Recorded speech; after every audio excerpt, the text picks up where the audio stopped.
ज्यामिति वाला part start किया था, बेसिक चीज़ें बताई थी। सबसे पहले रेखाएं कितने प्रकार की होती हैं वो बताई थी, उसके बाद कोण कितने प्रकार के होते हैं वो बताए थे, और लास्ट में बताया था बहुभुज किसे कहेंगे? बहुभुज 3 या 3 से अधिक भुजाओं से घिरी हुई बंद आकृति क्या कहलाएगी? बहुभुज। बहुभुज के विकर्णों की संख्या निकालनी हो तो कैसे निकालेंगे? n into n-3/2। बहुभुज के अंतःकोणों का योग निकालना हो तो n-2 इंटू 180। प्रत्येक अंतःकोण निकालना हो तो क्या करेंगे? योग में भुजाओं की संख्या का भाग दे देंगे, यानी n-2 इंटू 180/n। और किसी भी बहुभुज के बाह्य कोणों का योग कितना होता है? 360। चाहे वो 3 भुजाओं की आकृति हो, चाहे 30 भुजाओं की आकृति हो, चाहे 300 भुजाओं की आकृति हो, बाह्य कोणों का योग कितना रहेगा? 360। आज पढ़ेंगे त्रिभुज।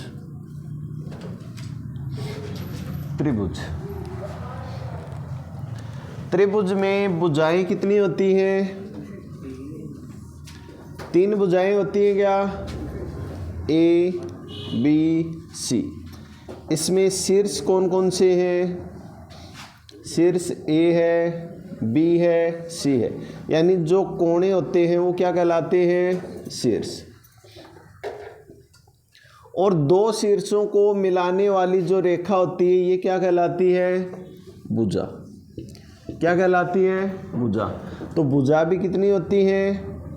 3, AB, BC, CA या AC। इसी प्रकार एक ही बिंदु से जाने वाली 2 ऐसरे किरणें उस बिंदु पर किसका निर्माण करती हैं? कोण का। तो कोण भी कितने होते हैं? 3।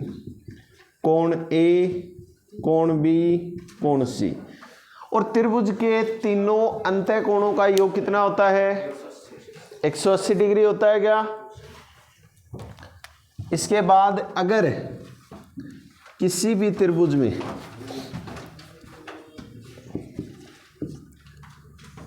बाह्य कोण हम बना दें, ये मान लो ये 50 डिग्री है, ये 70 है, ये 60 है, तो ये बाह्य कोण कितने का होगा?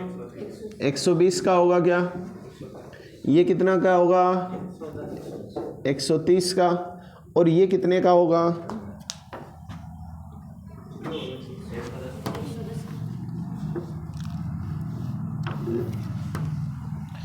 110 डिग्री का। अब देखो ये जो कोण है ये कौन से कोण कहलाते हैं? ये अंदर बने हैं तो अंतःकोण कहलाते हैं क्या? और ये कोण कौन से कहलाएंगे? बाह्य कोण कहलाएंगे। कौन से कोण कहलाएंगे? बाह्य कोण कहलाएंगे। अब एक चीज ध्यान देना, ये कोण कितना है? 110 है क्या? इसका जो मान आएगा वो इन दोनों के योग के बराबर होगा। है क्या? है क्या?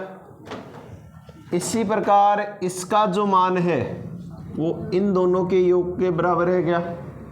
इसी प्रकार ये जो कोण है ये इन दोनों के योग के बराबर है क्या? तो ध्यान रखना, किसी भी त्रिभुज में एक बाह्य कोण है, मान लो इसको आगे बढ़ा दिया, तो ये जो कोण आएगा ये इन दोनों अंतःकोणों के योग के बराबर होगा। किसके बराबर होगा? योग के बराबर होगा।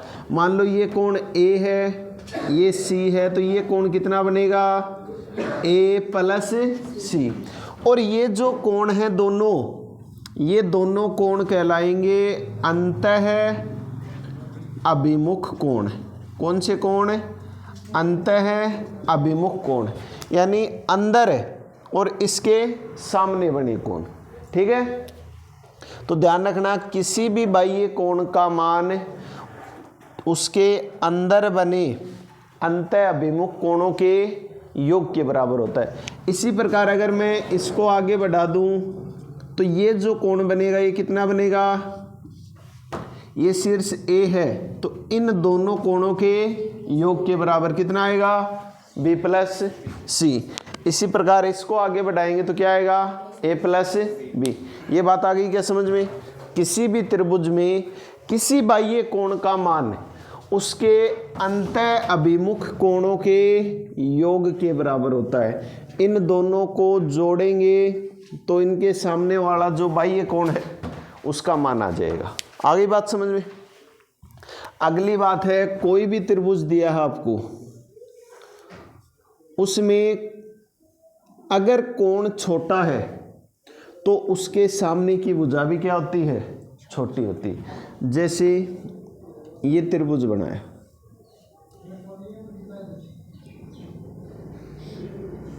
ये बना दिया, भुजा क्या है, छोटी है क्या, तो कोण भी क्या बनेगा, छोटा। यानी छोटे कोण के सामने की भुजा क्या होती है, छोटी। बड़े कोण के सामने की भुजा क्या होगी, बड़ी। ये कोण बड़ा बना गया, इसके सामने की भुजा भी क्या होगी, बड़ी। आगे बात समझ में। तो छोटे कोण के सामने की भुजा छोटी होती है, बड़े कोण के सामने की भुजा बड़ी होती है। अगली बात, किसी भी त्रिभुज में दो भुजाओं का योग, क्या, किसी भी त्रिभुज की दो भुजाओं का योग जो है वो तीसरी भुजा से क्या होता है, कम होता है, ज़्यादा होता है या बराबर होता है। किसी भी त्रिभुज में दो भुजाओं का योग है वो तीसरी भुजा से क्या होता है, ज़्यादा होता है। क्या होता है, ज़्यादा होता है। छोटी क्लासों में हमने त्रिभुज की तीनों भुजा दे के और वो त्रिभुज की रचना करना पढ़ा था क्या। जैसे मैंने ले ली दो भुजाएं, एक तो 3 आ गई, एक 4 ले ली, एक 8 ले ली। 3 भुजाएं 3, 4, 8, इस त्रिभुज की रचना करनी है तो सबसे पहले आधार 8 सेंटीमीटर का खींच दिया, ऐसे तो करते थे। उसके बाद एक सिर से 3 सेंटीमीटर का चाप लगाते थे और ऐसे काटते थे। दूसरे से 4 का लगाएंगे, ऐसे काटेंगे। दोनों चाप जिस बिंदु पर मिलेंगे उस बिंदु से दोनों शीर्षों को मिला देंगे। अब ये लंबाई टोटल 8 है, 3 का चाप लगाएंगे वो आधे से पहले में लग जाएगा, 4 का चाप लगाएंगे वो आधे से होके चला जाएगा। दोनों चाप काट रहे हैं क्या, नहीं काट रहे, त्रिभुज बनेगा क्या, नहीं बनेगा। तो इसका मतलब दो भुजाओं का योग है वो तीसरी भुजा से कम नहीं हो सकता। ठीक है। दूसरी बात, दो भुजाएं ले ली 3, 4 और तीसरी ले ली मैंने 7। सबसे पहले आधार खींच लिया 7 सेंटीमीटर का।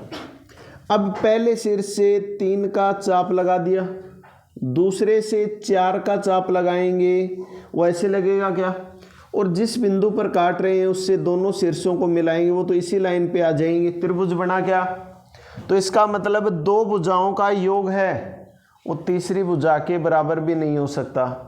तीसरा, एक भुजा ले ली 3, एक ले ली 4, एक ले ली 5, आधार खींच लिया 5 सेंटीमीटर का।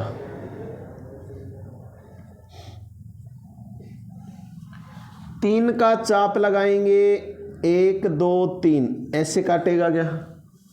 इस सिर से 4 का चाप लगाएं, 1, 2, 3, 4, वो चाप ऐसे काटेगा क्या। और दोनों जिस बिंदु पर मिलते हैं उससे इन दोनों शीर्षों को मिला दें, त्रिभुज बन गया क्या। तो इसका मतलब है किसी भी त्रिभुज में किन्हीं भी दो भुजाओं का योग है, कोई भी दो भुजा ले लो आप, उनका योग हमेशा तीसरी भुजा से क्या होगा, ज़्यादा होगा।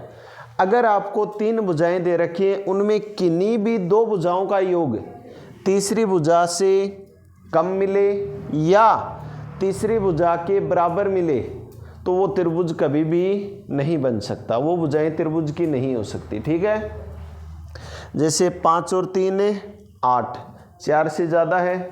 5 और 4 है 9, 3 से ज़्यादा है। 4 और 3 है 7, 5 से ज़्यादा है।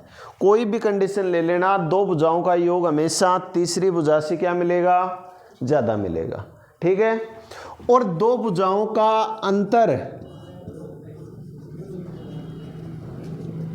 दो भुजाओं का अंतर जो है वो तीसरी भुजा से क्या मिलेगा, तीसरी भुजा से क्या मिलेगा, कम मिलेगा। कोई भी दो भुजाओं का अंतर ले लो, वो तीसरी भुजा से कम मिलेगा ही मिलेगा। 4 और 3 का अंतर कितने का, 5 से कम है। 4 और 5 का अंतर कितने का, 1 का, 3 से कम है। 3 और 5 का अंतर कितने का, 2 का, 4 से कम है। तो ये बातें ध्यान रखोगे। कई बार सीधा स्टेटमेंट पूछ लेता है कि किसी भी त्रिभुज में दो भुजाओं का योग तीसरी भुजा से क्या होता है, ज़्यादा होता है, और किसी त्रिभुज की दो भुजाओं का अंतर तीसरी भुजा से क्या होता है, कम होता है। तो इतना आया क्या समझ में? अभी बेसिक बातें ही चल रही हैं। तो लिखेंगे त्रिभुज।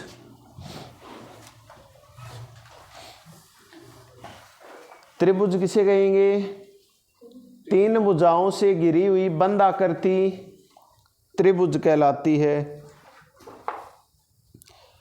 तीन भुजाओं से घिरी हुई बंद आकृति त्रिभुज कहलाती है।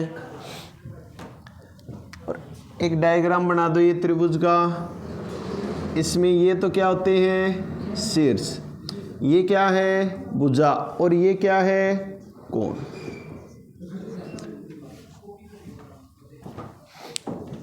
जिससे पता लग जाए एक त्रिभुज में तीन भुजाएं होती हैं, तीन शीर्ष होते हैं और तीन कोण होते हैं। उसके नीचे अगर ये लिखना चाहो तो लिख सकते हो कि शीर्ष कौन कौन से, ए है, बी है, सी है। भुजा कौन सी है, ए बी है, बी सी है, ए सी है।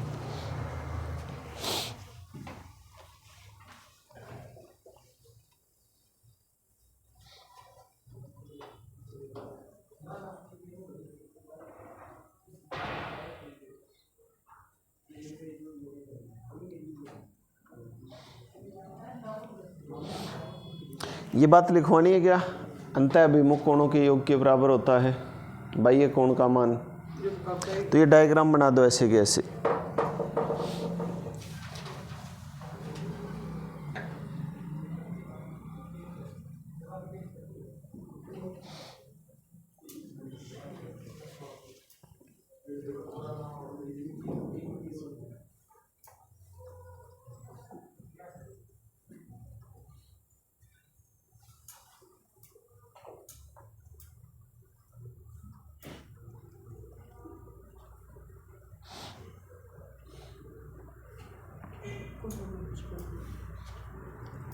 कौन सा भी बना दो, कोण वाला बना दो, चाहे ए प्लस बी, बी प्लस सी, सी प्लस ए लिख रखा वो बना दो, कौन सा भी बना दो। हमें ये याद रखना है कि किसी भी त्रिभुज के किसी बाह्य कोण का मान जो है वो अंतःअभिमुख कोणों के योग के बराबर होता है। यानी उसके पास में जो कोण बना ना अंतः कोण, उसको छोड़ के शेष जो दो कोण बचेंगे उनके योग के बराबर होगा जो बाह्य कोण होता है वो।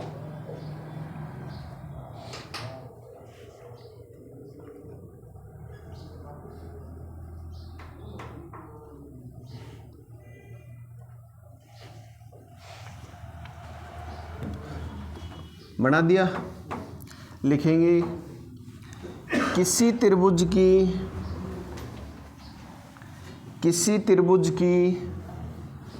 दो भुजाओं का योग,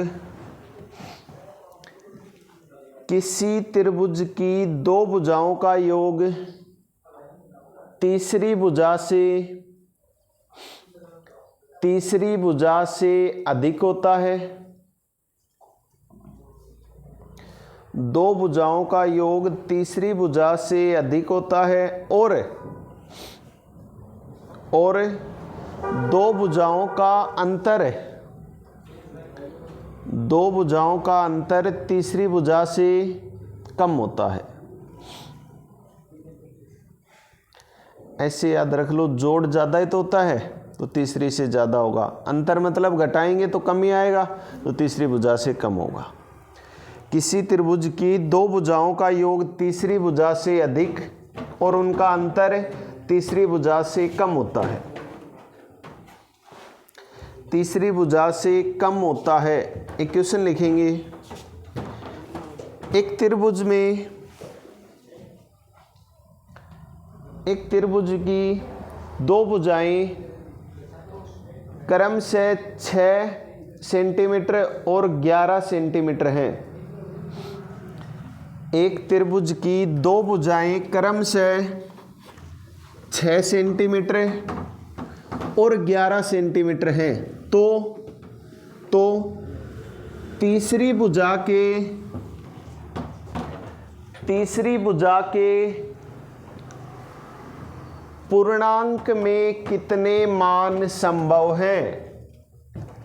तीसरी भुजा के पूर्णांक में कितने मान संभव हैं?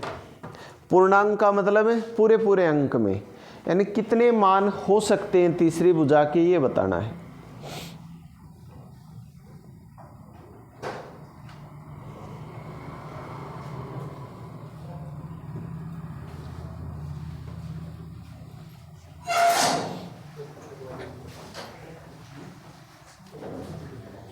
और अभी लिखवाया है दो भुजाओं का योग तीसरी भुजा से ज़्यादा और अंतर तीसरी भुजा से कम होता है। कितने मान हो सकते हैं? दो कैसे होंगे पता? दो भुजाएं हमें दे रखी हैं 6 सेंटीमीटर और 11 सेंटीमीटर। हमें ये पता है कि इनका जो योग है ना दो भुजाओं का कितना आया, 17 सेंटीमीटर आया क्या, और उनका अंतर कितना आया, दोनों घटाएंगे 5 सेंटीमीटर का आया क्या। और अभी हमने क्या लिखा है, दो भुजाओं का योग तीसरी भुजा से ज़्यादा होता है। इसका मतलब तीसरी भुजा 17 या 17 से ज़्यादा तो हो ही नहीं सकती, नहीं हो सकती ना, 17 से तो कम मिलेगी। और दूसरी बात अभी मैंने लिखवाई है, दो भुजाओं का अंतर जो है वो तीसरी भुजा से कम होता है। तीसरी भुजा से क्या होता है, कम होता है। इसका मतलब दोनों का अंतर कितना आया है, 5 आया है क्या। तो तीसरी भुजा 5 या 5 से कम तो हो ही नहीं सकती। तो तीसरी भुजा क्या हो सकती है, 17 के बराबर या 17 से ज़्यादा नहीं हो सकती, 5 या 5 से कम नहीं हो सकती। तो 5 और 17 के बीच में जो भी आए हैं पूर्णांक वो सारे के सारे तीसरी भुजा के मान हो सकते हैं। 6, 7, 8, 9, 10।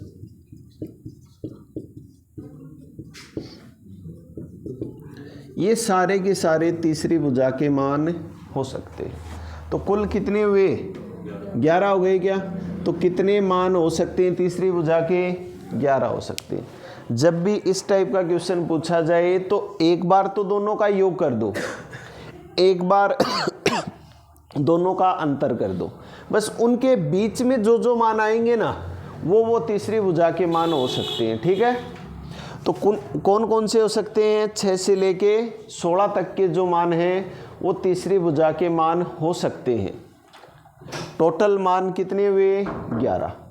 तो इस टाइप का क्वेश्चन आएगा, बता सकते हो क्या। और पूर्णांक में पूछा है, यानी पूरे पूरे अंक में। अगर ये कहता कुल कितने मान हो सकते हैं तो हम नहीं बता सकते, फिर कितने भी हो जाएं पॉइंट में, तो पूर्णांक में ही पूछा जाएगा। बता दोगे।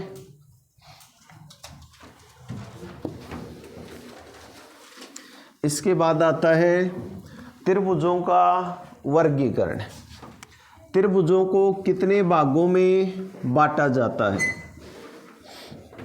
देखो, त्रिभुजों को 2 प्रकार से बांटते हैं। पहला तो होता है भुजाओं के आधार पर,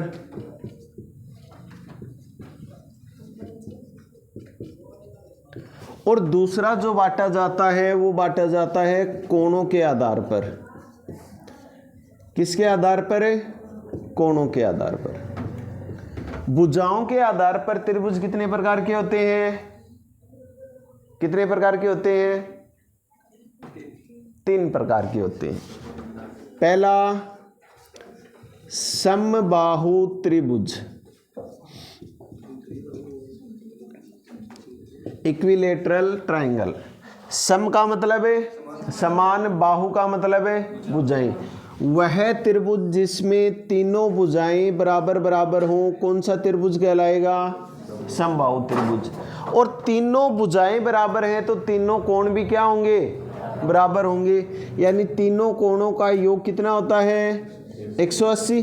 बराबर बराबर बांटना है, कितने कितने के होंगे? 60-60 के होंगे। तीनों भुजाएं क्या होती हैं? बराबर होती हैं। और तीनों कोण भी क्या होंगे? बराबर होंगे। दूसरा सम द्विबाहु त्रिभुज। सम का मतलब है समान, द्वि का मतलब है 2, बाहु का मतलब है भुजाएं। वह त्रिभुज जिसमें कोई भी 2 भुजा हैं वो बराबर हो, जैसे ये 10 है, ये 10 है, ये 7 है। कोई भी 2 भुजा बराबर हो वो त्रिभुज क्या कहलाएगा? समद्विबाहु। और 2 भुजा बराबर तो 2 कोण भी क्या होंगे? बराबर होंगे। 2 कोण भी क्या होते हैं? बराबर होते हैं। और एक बात ध्यान रखना, किसी त्रिभुज में 2 भुजाएं बराबर है ना, तो उनके सामने वाले कोण भी बराबर होते हैं। जैसे ये भुजा है, इसके सामने का कोण ये है क्या? ये भुजा है, इसके सामने का कोण ये है क्या? तो ये दोनों कोण भी क्या होंगे? बराबर होंगे। आगे बात समझ में। तीसरा आता है विषमबाहु त्रिभुज। कौन सा? विषमबाहु त्रिभुज। विषम का मतलब क्या होता है? अलग अलग। तो जिसकी तीनों भुजाएं अलग अलग हों, जिसकी तीनों भुजाएं अलग अलग हों, एक भी भुजा बराबर न हो, तीनों भुजाएं अलग अलग, तो तीनों कोण भी क्या होते हैं? अलग अलग होते हैं। जिसमें तीनों भुजाएं बराबर, तीनों कोण बराबर, समबाहु। 2 भुजाएं बराबर, 2 कोण बराबर, समद्विबाहु। तीनों भुजाएं अलग अलग माप की, विषमबाहु। दूसरा बांटते हैं कोणों के आधार पर। पहला होता है न्यून कोण त्रिभुज। न्यून कोण क्या होता है भाई? 90 से छोटा कोण होता है क्या? तो वह त्रिभुज जिसमें तीनों के तीनों कोण 90 डिग्री से छोटे छोटे हों वो त्रिभुज कौन सा कहलाएगा? न्यून कोण त्रिभुज। तीनों कोण 90 से छोटे छोटे होने चाहिए।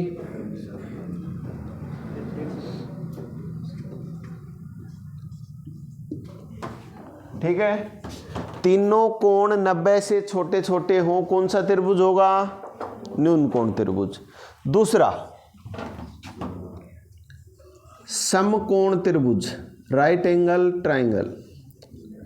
समकोण किसे कहते हैं? 90 डिग्री के कोण को। तो वह त्रिभुज जिसमें कोई भी एक कोण है वो कितने डिग्री का हो?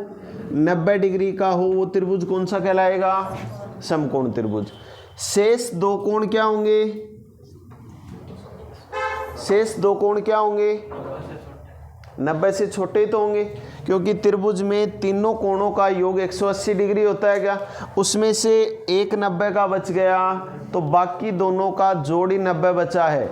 यानी ये दोनों कोण मिला के टोटल 90 बनेंगे। ये 20 का है तो ये 70 का होगा, ये 80 का है तो ये 10 का होगा। यानी एक कोण तो क्या होता है? 90 डिग्री का। और शेष 2 कोण क्या होते हैं? 90 डिग्री से छोटे, यानी न्यून कोण होते हैं।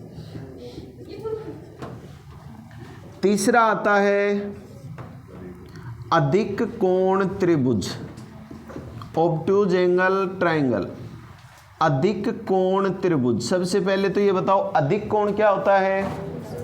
वह कोण जो 90 से तो बड़ा हो, 180 से छोटा हो, अधिक कोण होता है क्या?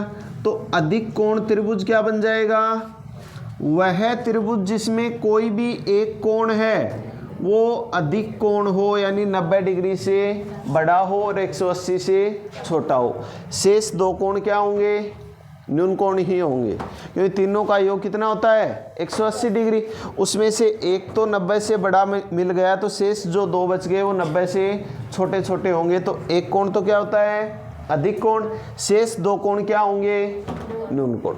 अब समकोण त्रिभुज में आप एक चीज पढ़ते हो कि किन्हीं भी दो भुजाओं के वर्गों का योग तीसरी भुजा के वर्ग के बराबर होता है क्या? पाइथागोरस प्रमेय पढ़ते हो क्या? कि समकोण त्रिभुज में दो भुजाओं के वर्गों का योग तीसरी भुजा के वर्ग के बराबर होता है। अब यही बात मैं अगर आपसे ये इसमें न्यून कोण और अधिक कोण में पूछूं तो क्या होता है? अभी पढ़ा है क्या कभी? अधिक कोण और न्यून कोण त्रिभुज में दो भुजाओं के वर्गों का योग तीसरी भुजा के वर्ग से, नहीं पता? ऐसे ध्यान रखना, न्यून कोण त्रिभुज है क्या, इसमें तो दो भुजाओं के वर्गों का योग तीसरी भुजा के वर्ग से ज्यादा होता है। क्या होता है? ज्यादा होता है। और अधिक कोण त्रिभुज में दो भुजाओं के वर्गों का योग तीसरी भुजा के वर्ग से कम होता है। तीसरी भुजा का वर्ग ज्यादा मिलेगा दो भुजाओं के वर्गों के योग से। ठीक है, कोई भी दो भुजाएं हो सकती हैं। दो भुजाओं के वर्गों का योग अगर तीसरी भुजा के वर्ग के बराबर है तो समकोण। दो भुजाओं के वर्गों का योग अगर तीसरी भुजा के वर्ग से ज्यादा है तो न्यून कोण त्रिभुज।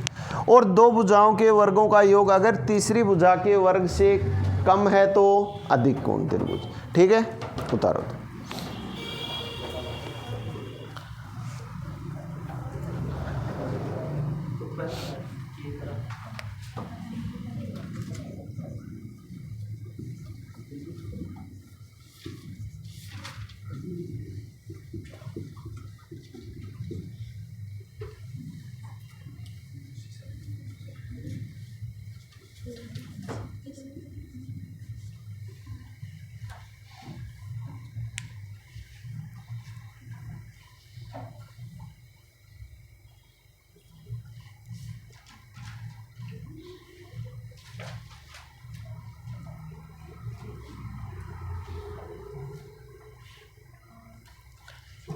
छठी क्लास से शुरू हो जाते हैं ये तो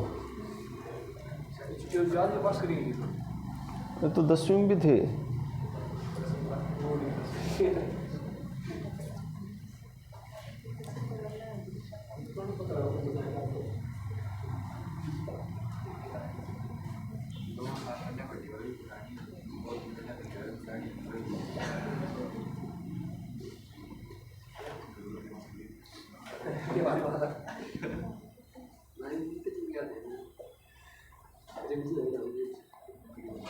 पुराना तो अब जिस दिन जन्म लिया था उस दिन से ही घर पे रह रहा है। घर भी पुराना हो गया, कभी भूलता तो नहीं है,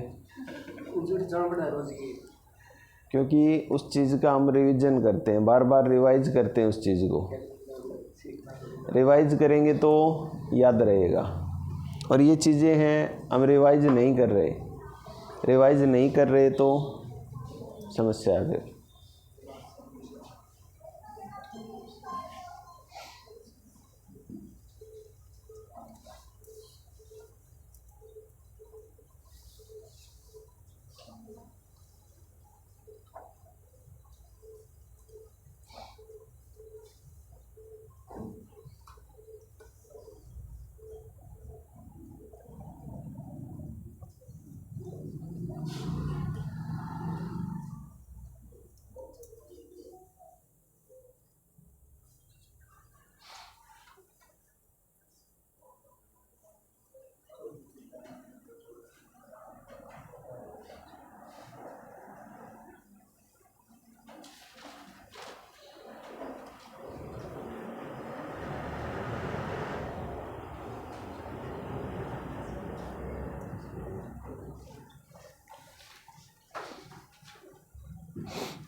उतार लिया गया।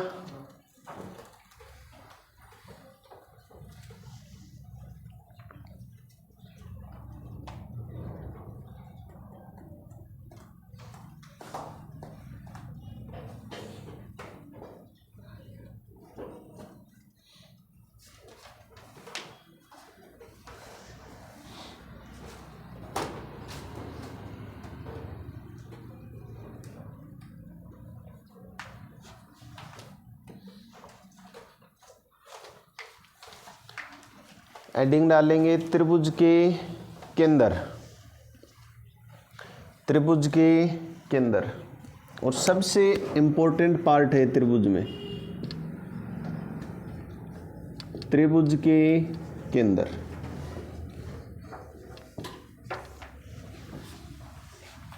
उतार लिया।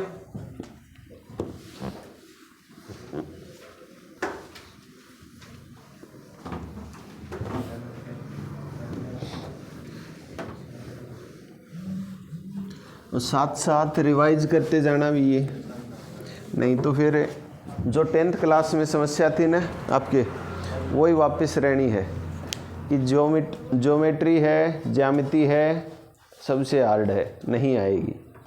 साथ साथ रिवाइज करते जाओगे, सबसे आसान बन जाएगी। देखो अब कॉपी पेन छोड़ो और बोर्ड पे देखो। पहला जो आता है वो आता है अंतः केंद्र। त्रिभुज के 4 केंद्र होते हैं। पहला पढ़ेंगे अंतः केंद्र, इन सेंटर। अंतः केंद्र नाम से ही पता चल रहा है कि त्रिभुज के केंद्र किस में होता है, वर्त में होता है क्या। और कहाँ बने, अंतः का मतलब है अंदर बने वर्त का केंद्र, यानी त्रिभुज के अंदर जो वर्त बनेगा, जो तीनों भुजाओं को स्पर्श करेगा, उसका जो केंद्र होगा वो क्या कहलाएगा, अंतः केंद्र। तो पहली बात तो त्रिभुज के अंदर बने वर्त का केंद्र क्या कहलाता है, अंतः केंद्र। बनता कैसे है, त्रिभुज के कोण अर्धकों का प्रतिच्छेद बिंदु जो होगा वो क्या कहलाएगा, अंतः केंद्र कहलाएगा। प्रतिच्छेद बिंदु, कोण अर्धकों का प्रतिच्छेद बिंदु, इसका मतलब क्या है, त्रिभुज है, इसके कोणों का आधा, जैसे ये 60 डिग्री का कोण है, इसका आधा करते हुए जो लाइन खींचोगे, यानी ये 30 का, ये 30 का। कोण अर्धकों का प्रतिच्छेद बिंदु, इस कोण का आधा किया, इस कोण का आधा किया, तीनों कोण अर्धक जिस बिंदु पर मिलेंगे ये क्या कहलाएगा, अंतः केंद्र कहलाएगा। और अंतः केंद्र है उसको किससे लिखते हैं, आई से लिखते हैं। पहली बात आ गई समझ में। त्रिभुज के कोण अर्धकों का प्रतिच्छेद बिंदु क्या कहलाता है, अंतः केंद्र। एक नाम मिलेगा इसमें, अंतः त्रिज्या। अंतः त्रिज्या, अंतः त्रिज्या किसे कहेंगे, देखो ये अंतः केंद्र है क्या, और अंतः केंद्र से किसी भी भुजा की सीधी दूरी जो है वो क्या कहलाएगी, अंतः त्रिज्या।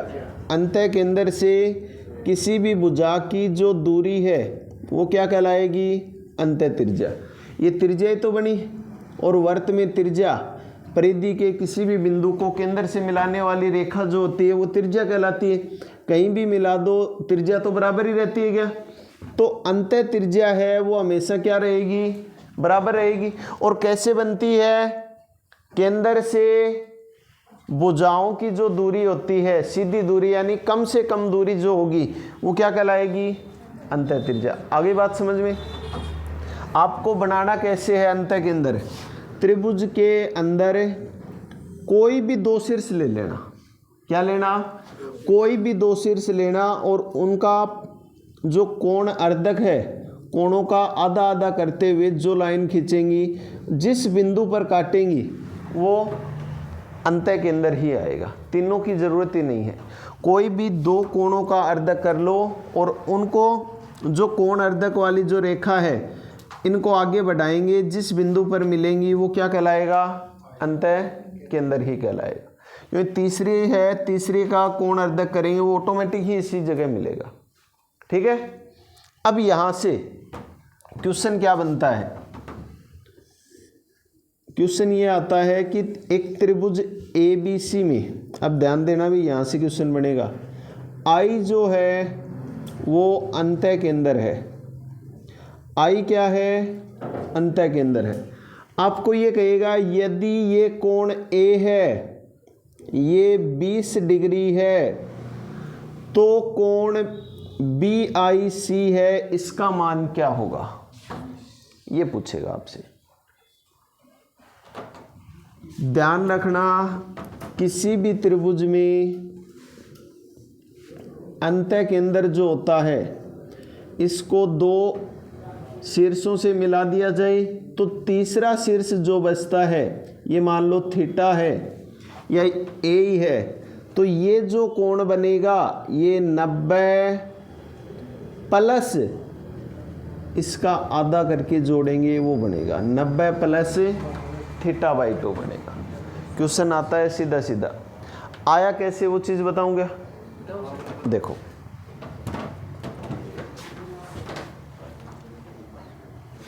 दोबारा नहीं समझाई जाएंगी ये चीज़ें, आगे डायरेक्ट लिखवाऊंगा, बार बार काम में आएंगी ये चीज़ें। एक त्रिभुज है ABC, गेट ओपन कर।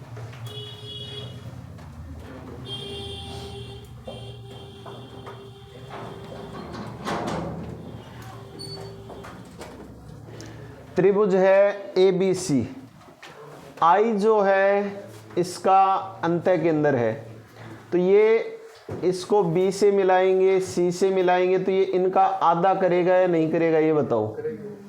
कोण अर्धकों का प्रतिच्छेद बिंदु ही तो अंतः के अंदर होता है। ये बात आ गई समझ में। अब मुझे लेना है त्रिभुज BIC में, किसमें? BIC में। और किसी त्रिभुज में तीनों कोणों का योग कितना होता है? 180 डिग्री होता है, यानी B/2 प्लस C/2 प्लस कोण I बराबर क्या होगा? 180 डिग्री होगा। क्या हमें तो कोण I का मान चाहिए, तो क्या हो जाएगा? 180, दोनों प्लस के हैं क्या? इधर आएंगे तो माइनस के हो जाएंगे, माइनस B/2 और माइनस C/2। दोनों में मैंने माइनस कॉमन ले लिया बाहर, तो अंदर प्लस बन जाएगा क्या?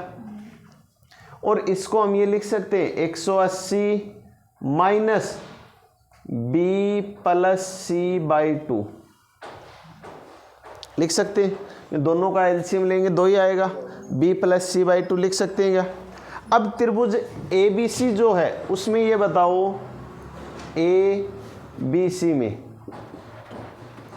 तीनों कोणों का योग कितना होगा? 180 होगा क्या? B प्लस C का बता दो मुझे तो। 180 माइनस कोण A होगा क्या? 180 में से कोण A जितना है वो घटा देंगे तो किसका मान आ जाएगा? B प्लस C का आ जाएगा। ये मान यहाँ रख दो, 180 माइनस B प्लस C की जगह क्या रख दें?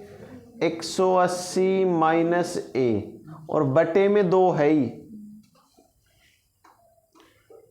तो 180 माइनस 180 में 2 का भाग देंगे 90, और माइनस को माइनस से गुणा किया, प्लस कितना? A/2। 180 में से 90 घटाया तो 90 प्लस A/2। आगे बात समझ में? तो डायरेक्ट ध्यान रखोगे कि किसी भी त्रिभुज के अंतः केंद्र को दो शीर्षों से मिलाने पर जो कोण बनता है उसका मान तीसरा जो शीर्ष है वहाँ जो कोण बना है उससे 90 प्लस वो जो कोण बना है उसका आधा जोड़ेंगे, उतना कोण बनता है। यानी अगर ये कोण थीटा है तो ये कोण क्या बनेगा?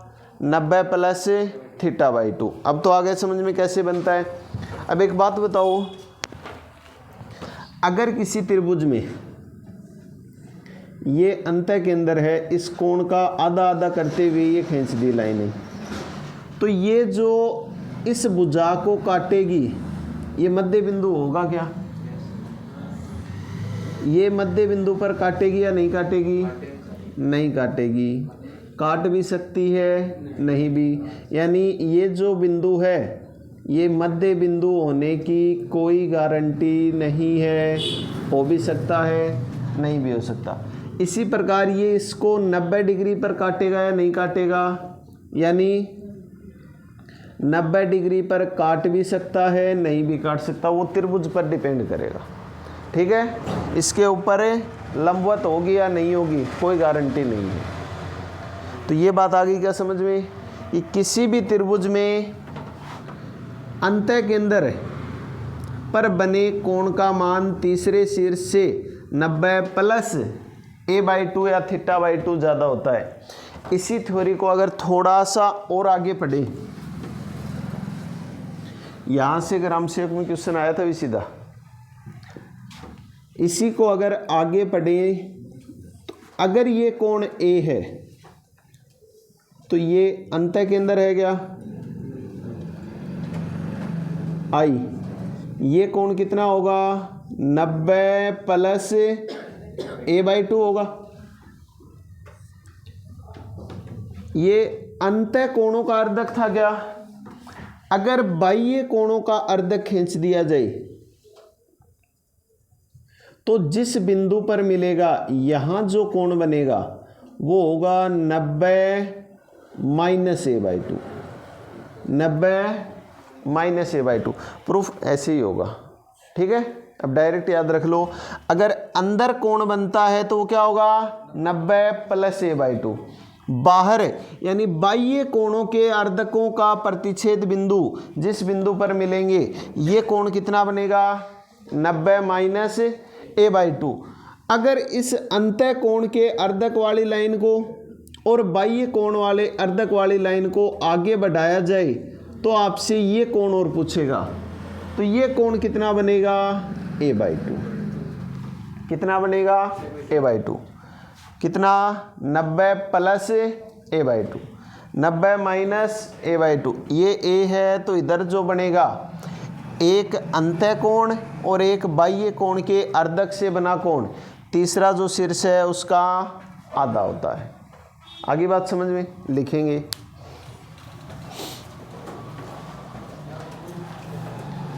अंतः केंद्र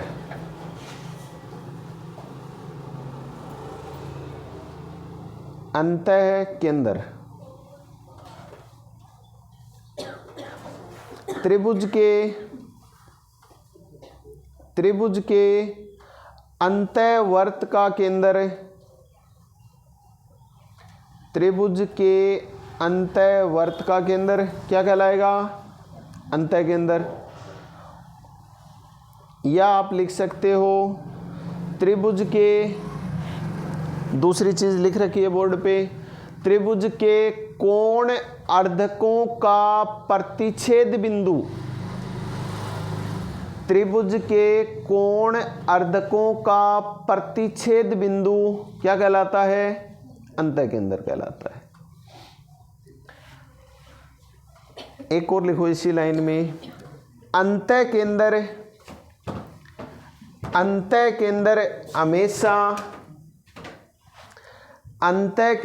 हमेशा त्रिभुज के अंदर स्थित होता है।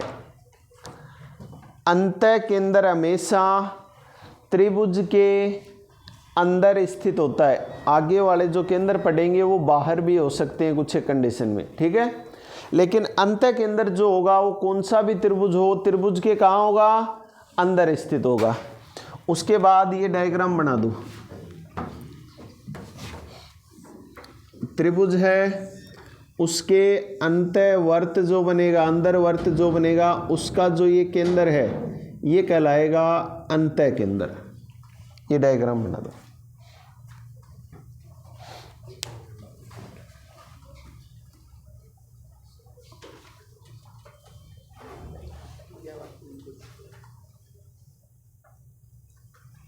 लिखेंगे अंतः त्रिज्या। अंतः त्रिज्या किसे कहेंगे,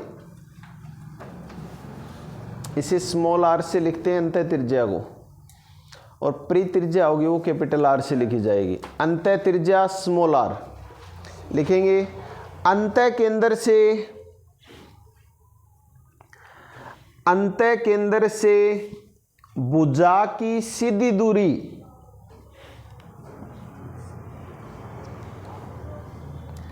अंतः केंद्र से भुजा की सीधी दूरी अंतः त्रिज्या कहलाती है, अंतः त्रिज्या कहलाती है। ये डायग्राम बना दो।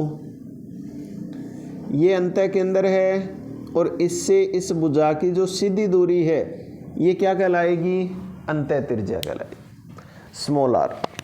ये बना दो।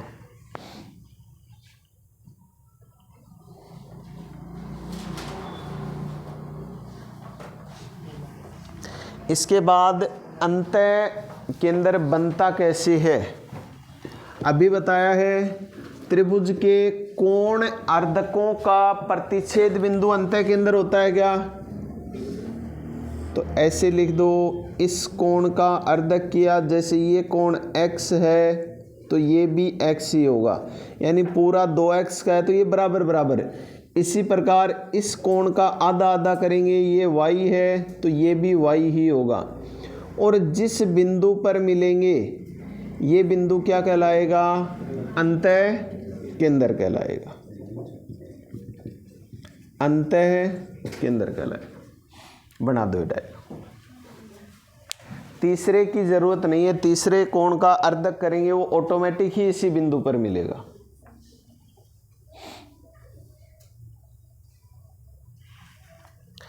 त्रिभुज के कोण अर्धकों का प्रतिच्छेद बिंदु, तीनों कोणों का आधा आधा करके आगे बढ़ाया जाए और जिस बिंदु पर मिलेंगे वो क्या कहलाएगा, अंतः केंद्र।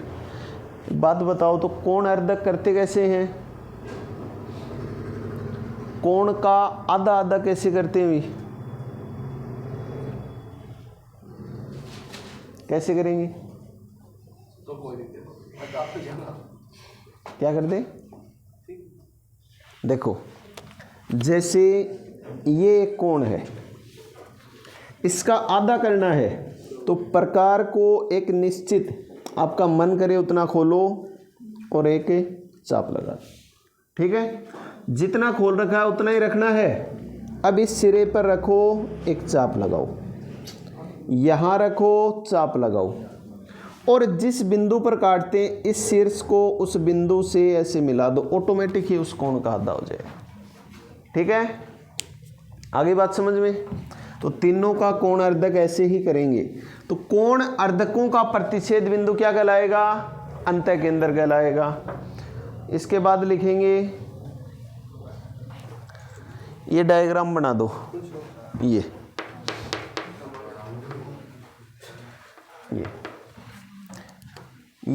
आई लिख देना यहाँ पर, ये बी लिख दो, ये सी लिख दो और ये शीर्ष ए है।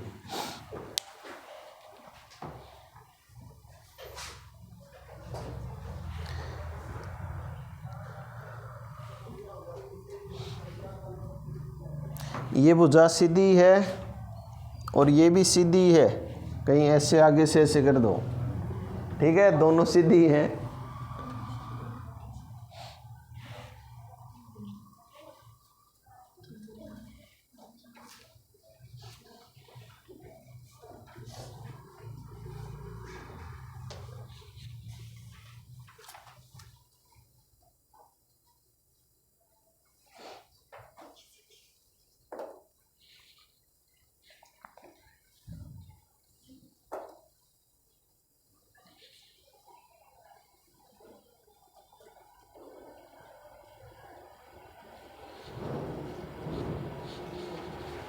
ये बना लो तो इसके नीचे एक एग्जाम्पल लिख देना।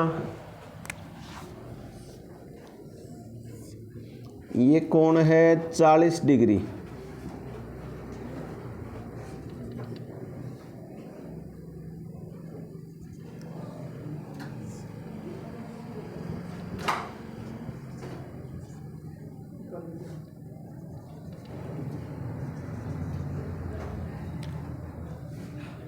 ये आई है अंतः के अंदर, तो आपको बताना है कोण BIC कितना होगा, कोण BDC कितना होगा और कोण CEI कितना होगा। ये तीनों कोणों के मान निकालने हैं।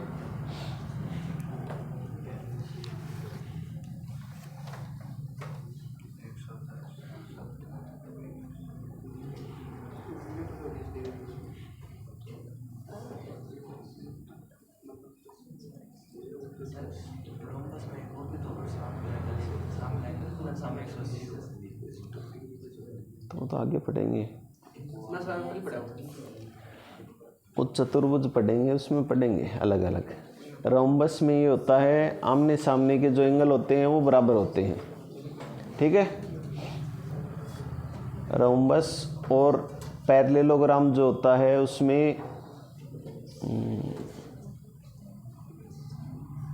आमने सामने के जो एंगल होते हैं वो इक्वल होते हैं, और जो एडजेसेंट एंगल होते हैं ना, आसन कोण, उनका योग 180 होता है, ठीक है।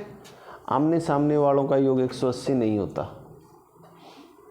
पास पास के कोई भी दो कोण लोगे उनका योग 180 होगा। कितना आया? ये अगर 40 है तो ये कितना होगा? ये अगर A है तो ये 90 प्लस A/2 यानी 40/2, तो 90 प्लस 20 कितना होगा? 110 डिग्री का। तो ये कोण कितने का बनेगा? 110। दूसरा ये पूछा है तो क्या बनेगा? 90 माइनस A/2, 40 में 2 का भाग देंगे, 20 कितना बना? 70 डिग्री। और ये कोण कितना होगा? A/2, 40 का आधा 20 डिग्री। बता सकते हो क्या? अब अगर आप ये चीज़ लिखना चाहो कि आता कैसे है, प्रूव कैसे हुआ, तो ये चीज़ उतार सकते हो, ठीक है। आगे क्षेत्रफल वाला पार्ट पढ़ेंगे, उसमें एक चीज़ और पढ़ाई जाएगी कि किसी भी त्रिभुज का क्षेत्रफल जो है वो होता है R/S, यानी उसका परिमाप, और अंतःवर्त की त्रिज्या दे रखी हो तो त्रिभुज का जो क्षेत्रफल होता है वो होता है R/S। ये चीज़ आगे क्षेत्रफल में डिटेल से बताऊंगा कैसे बनता है, ठीक है। बाकी करेंगे कल।